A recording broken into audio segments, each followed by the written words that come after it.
Climate change is politics, is it not? Science. And so is science going to solve it? Would you like a technical solution to climate change, or would you like politicians to solve it? I'd really appreciate it if you stop talking to us right now. We have a meeting, and this is So you're engaging in political discourse in a foreign country as a foreigner. Appreciate it. Thank you very much. Will you be? This is also slightly harassing, and I do have police contacts if needs be. So. Cian Bexty for Rebel News here in Edmonton, Alberta. I'm here today with none other than the climate change crusader herself, Greta Thunberg. She's in this hotel room right behind me, and I just had the pleasure of asking her a few questions. It wasn't too hard to find her. She's the only one in Edmonton driving a state-of-the-art Tesla with a New York license plate. She's here, without a doubt, to influence the Canadian general election with dark money, with foreign interests, with a foreign agenda. Frankly, we have no idea who is paying her bills, who's putting her up in nice hotels like this, who's charging her Tesla and buying her groceries. I had the opportunity to ask her a few questions. Started with a quick selfie, started fun, and then I got down to the details of why she's here instead of in Saudi Arabia or China or even India. Here's my first question to her. Can I ask? I'm curious. You know, Calgary's an oil city. Why don't you guys go to China or Saudi Arabia? Protest them. Because right now I'm here and I've stopped flying. So to go there, that would have to. But I mean, I went here because I received an invitation to go here. Now, I don't know if you know this, but Alberta is a province in Canada. It has the third largest oil reserves in the world. And the oil that we produce here in Alberta is the most ethically produced oil on the planet. We respect the rights of workers, we respect the environment, and we respect Indigenous consultation here. If I received an invitation to go to China, I would of course go to China. Now, she said she would go to China as long as she had an invitation. Well, I've got news for you, Greta. You can't go to the People's Republic of China and criticize them because they're a dictatorship. You're not going to get an invitation, but you're welcome to criticize them from the safety of Canada or from the safety of Sweden. You could go to India and criticize them for their disgusting pollution of their waterways and for the damage that they're doing to the Pacific and Indian Oceans. You could go there, but you won't. Why is that, Greta? How dare you! Come to Alberta and criticize the most ethically produced oil in the world. Why not deal with the big problems first, the huge emitters like China, Saudi Arabia, and India? Well, I think I know the answer. Whoever's paying your bills, whoever's giving your dad money, it's simply not on their agenda. Now, I didn't come here primarily to ask Greta tough questions. She's a 16-year-old and she has severe mental illnesses. Don't take it from me, take it from her. So when I was 11, I became ill. I fell into depression. I stopped talking and I stopped eating. In 2 months, I lost about 10 kilos of weight. Later on, I was diagnosed with Asperger's syndrome, OCD, and selective mutism. So I wanted to ask her dad why he and the dark foreign interests who are paying all of her bills and sending her across the Atlantic Ocean and across our continent, why they are taking advantage of a vulnerable 16-year-old. Here's his answer. Do you think that it's appropriate to have a child who talked about mental illness and be exploiting it in such a way? I think we can We're actually working. Taking her around the country, sort of, whoever gives you a Tesla, do you think that that's appropriate when you've talked about Greta's mental illness? I don't have a mental illness. So you don't have severe autism? That's sort of was the... So you think that it's completely acceptable to be bringing a 16-year-old across the country? I brought him, actually. Yeah. Now, perhaps the most important question that I asked this crew was why they came here in the middle of our federal election and whether or not they registered as a third-party advertiser. Greta is here in Edmonton to stage a major protest at City Hall tomorrow. It's part of her Friday climate strikes, and it lines up almost perfectly with the end of our federal elections. Most likely, it's a rally to get the vote out for their NDP and Green Party friends.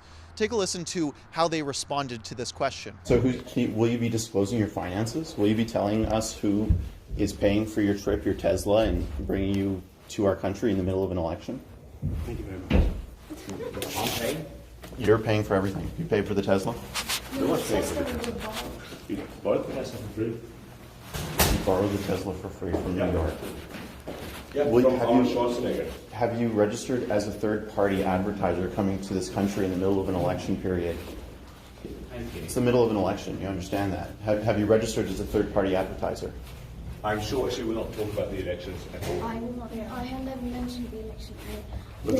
You understand that climate change is a pivotal policy, is a ballot box We're question in actually this election. voting right now, so This is a ballot box question, this election, and you're rallying, you're engaging in our political discourse I've as a never spoken foreigner. about politics. Climate change is politics, is it not? Science.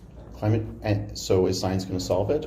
Would you like a technical solution to climate change, or would you like politicians to I'd solve really it? appreciate it if you stop talking to us right now. We have a meeting, and this is So you're business. engaging in political discourse in a foreign country as a foreigner. Thank you very much. Will you be This is also slightly harassing, and I do have police contacts if needs be. So will you be we're gonna disclosing be your going- finances, and will you be registering as a third-party operative?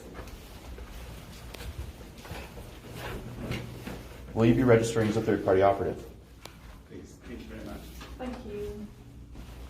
Now, right when I ask a tough question that Greta can't answer, there's no way she would be able to answer that question because really she's not on the administrative side of this campaign. She's just there to answer really easy puffball questions in press conferences. And right when I asked that question, the default response was, we're going to call the cops. We have them on speed dial. Well, I'm sorry, honey, this is Canada, this is Alberta, and we don't call the cops on journalists here. Just ask Anne McGrath, a failed NDP candidate from Calgary who used to be a communist. She tried to call the cops on me for asking tough questions and it didn't pan out well for her. But really, let's break down what just happened there. I asked her what their foreign interests are. I asked them if they were registered as third-party advertisers, and their response was to call the cops because that's their sore spot. They don't want to disclose that because they know that if we knew who was funding them, we wouldn't pay them any time.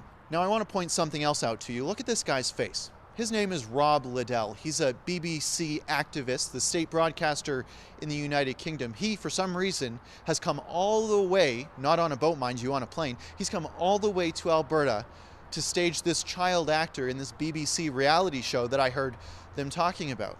It's to change the hearts and minds of Canadians and North Americans to get off of fossil fuels and to embrace the agendas of the Green Party and the NDP and every left-wing party on our continent. Look at his face. My question to him is, How dare you? exploit a mentally vulnerable 16-year-old and come to the most ethically produced oil and gas reserves in the entire world and tell us how to live our lives. When you're from the United Kingdom, you live in a democracy, and you could be criticizing China, you could be criticizing India and Saudi Arabia and Venezuela, but no, you come here to criticize us.